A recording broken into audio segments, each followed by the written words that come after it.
Supercomputers.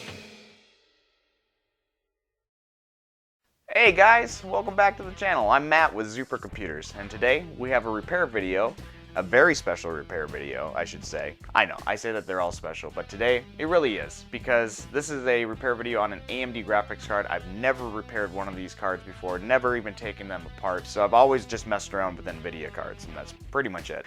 And this particular card, I'll throw it up here, is a SAPPHIRE Nitro Plus RX 580, I think. The gentleman who brought it to me was having an issue with it where it was basically just giving him a black screen. It appeared like his computer wasn't posting, but you'll kind of see in this video, essentially the card was dead, but it wasn't dead.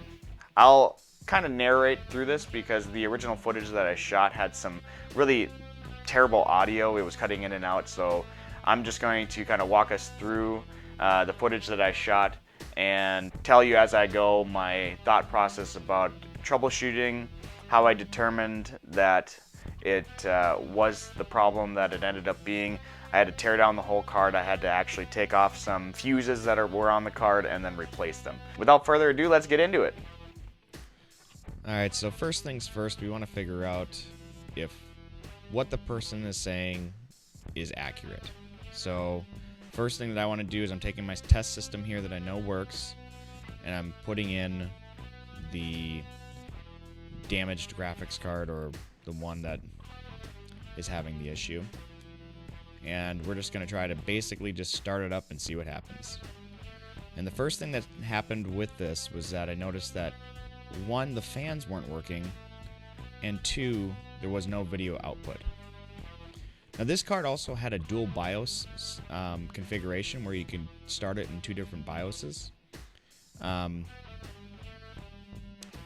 so I tried to flip between the two because maybe I thought there was something wrong with one of the onboard BIOS setups. But I continued to have the same issue. No matter what, it seemed like whenever I tried to start the computer, I would just get a black screen.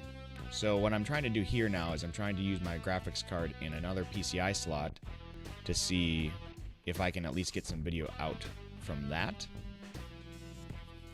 Which for some reason I wasn't, which kind of confused me. So I had to take out the damaged graphics card and get my computer to boot up properly, which it did, and I got video out. So now I'm just swapping my graphics card, RX 560, into the slot just to kind of get everything reset. So my test system, yep, I know everything's working. I know that slot, that PCI slot, works fine. The card hasn't damaged my system at all for any reason. So it should be outputting some type of video signal. I've also checked and double-checked all of the cables that I was using, and everything was fine. So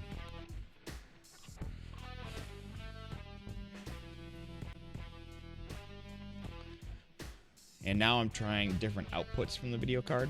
So the video card, I think, had a display port as well as a DVI output. I'm just going through and testing each one of those outputs to see if any of the outputs are working on the card. And again, because this has a dual BIOS setup, I have to kind of do everything twice, because it could be something wrong with the BIOS, and it could be causing an issue on each output. So essentially, I've verified that all of the outputs don't seem to be giving me a signal. So what I'm going to do is I'm going to put my graphics card that I know works into the slot that I know it works with, and I'm going to put the SAPPHIRE RX 580 into a slot, into a secondary slot essentially. And what I'm going to try to do is I'm going to try to see if I can get the computer to even recognize that a card's in there by opening the AMD software. And when I do, what I find is that the computer's not even recognizing, or Windows isn't even recognizing that there's a card in the PCI slot. And I'm not sure if I'm going to do this here on camera or not, but I did also go into the BIOS, the motherboard BIOS, and tried to visually see if the motherboard was even recognizing that a card was in the slot. And what I ended up finding was that the card was not even recognized in the slot. So again, fans aren't working. The only thing on the card that makes it look like it's somewhat alive is that there's that blue LED. So for some reason, that blue LED, that sapphire symbol, is lighting up.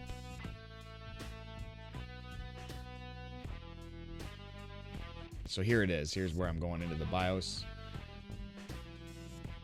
Alright, and then as we can see, when I get to the PCI Express section,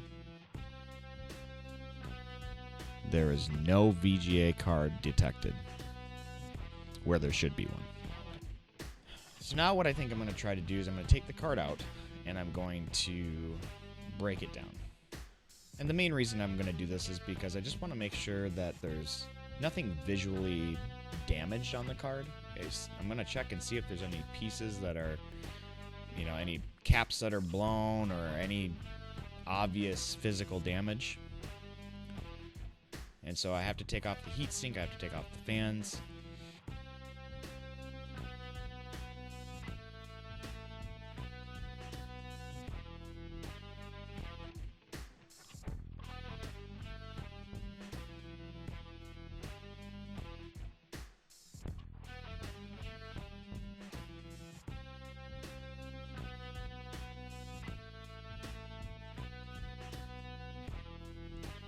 Alright, so here's what we're working with. So this is the card completely disassembled. Heat sinks off. Everything visually looks fine. Alright, and I'm going to freeze frame right here. So where my finger's pointing to on the left there are two surface mount fuses. Now a fuse typically, when you put a multimeter across to try to read resistance levels on a fuse, usually from one end to the other, it should be a short. Now, if the fuse is blown, then there is no contact between both sides of the fuse, so therefore it should be an open lead, and you should not be able to get any type of reading at all. It should just be open. And what I found was that those two fuses, now there's actually a few other fuses, and I'll highlight them here, that all checked out and were fine. But these two on the far end that I'm pointing to both had open leads, meaning that they're blown. So there are a multitude of different things that can cause that. It could be something wrong with any one of the MOSFETs, and I'll highlight those as well here. It could be anything else wrong with, there's just so much that could be wrong that could have caused those fuses to blow. But also one thing that can cause a blown fuse is just somebody either tampering with an overclock, or their system gets a power surge. Those fuses are designed to stop voltage and current from getting into places that it shouldn't. So, being that these two fuses are blown, our first step is to just try to replace them. So that's what we're going to do next.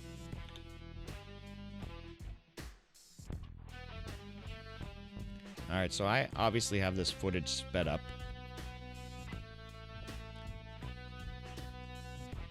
But here's the card, completely disassembled. And we're going to get our soldering iron ready. So first of all, we have to take the fuses that are blown off. And so I'm going to use a heat gun to heat up both sides of the fuses. And sometimes this can take a little bit.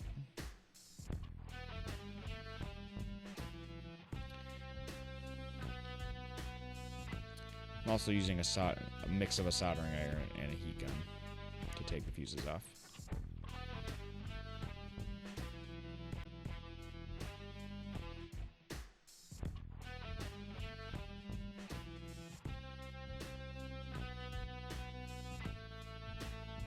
You want to be careful. So there goes one, but you want to be careful because you don't want to heat up or damage any other components as well on the board. So that's what I was trying to do. And now I'm going to put a little bit of flux and a little bit of extra solder on the pads to get them ready to put the new fuses on. And I unfortunately don't have any footage of when I put the new fuses on. My camera cut out, so we're gonna miss that part of it. But we'll go on right after this segment's done to show you the card working. And I was just putting a little bit of alcohol on there to clean off some of the flux. Isopropyl alcohol is perfectly fine on circuit boards. It's not conductive.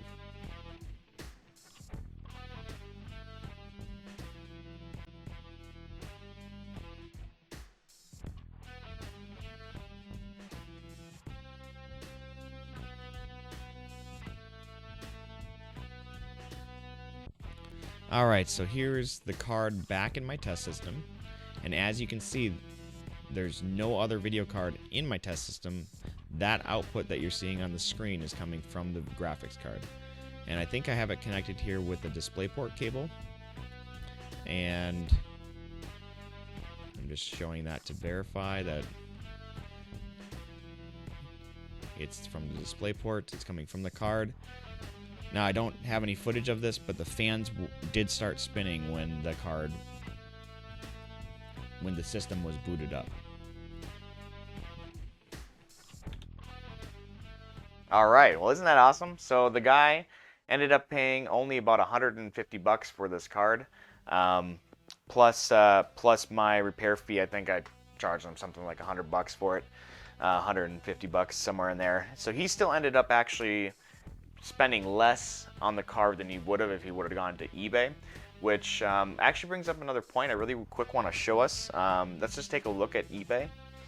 So I'll switch over to screen capture here, and let's open up an eBay tab, and let's just take a look at kind of a tip here. I'm going to look at the buy it now first of all. You know, sometimes if you're trying to figure out how much something's worth on eBay, you can see what's available at the price, and usually it's probably a little bit under that, whatever the cheapest one is. So this one's like $350. This one's $350 plus $14.75 shipping. Here's one parts only for $180. So $180 plus shipping. So I don't know, about $190, $195, something like that. Then you also have to add in tax too. So anytime you're buying on eBay, you also get taxed. So $350 plus tax, that's going to be pretty close to like $375, $380, something like that. So people are saying that no, that's not probably worth it. There's another way to also tell, is that if you go down on the left-hand pane in eBay, if you go down here to show only sold items, then it'll tell you the date things are selling. So it looks like the 350 one is sold. One for $400 sold yesterday. One for $419 plus $20, so for $440 about sold yesterday.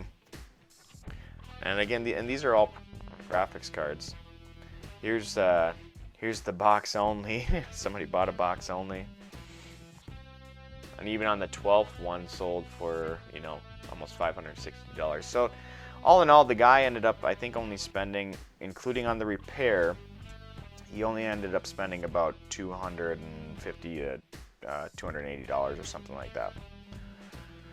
So overall, still a good deal for the current market of this card.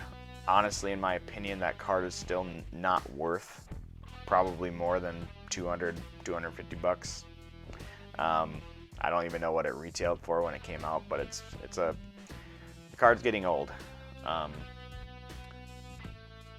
So yeah, and then one more thing about the card itself. After we put the new fuses in it and reassembled it, I put some new thermal paste on there, as well as made sure that all the thermal pads were still good. And we put it in our test system for about 24 to 48 hours. I stress tested it with a superposition benchmarking tool I did some other tests with it, and then also ran just some video on it for, you know, over 24 hours, and everything was fine. So the only thing that I recommended to the gentleman was that I told him to probably not try to ever overclock it, which it didn't sound like that's what he was going to try to do anyway. There's really no telling what caused the initial fuses to blow, but everything, I couldn't get it to fail again. So he was happy, I was happy, and yeah, especially in this day and age with the graphics cards being as expensive as they are, and I mean everybody's trying to sell their card, and if they have a card that's broken, you know, some people are trying to rip people off. And that's one thing that I use quite a bit of caution of, especially when I'm buying on Facebook Marketplace, because you can't return it. You meet with somebody and you pay them $400 to $800, or even just $100 or $200. You know, all they have to do is not respond to you, and then you're out that money if that card's broken. So I was really happy to be able to help them. So yeah, thanks guys for joining me today. If you have any questions or comments, please leave them in the comments section below. If you'd be so kind, please like the video and subscribe, and we'll see you in the next one. All right, thanks. Have a super day. The supercomputers.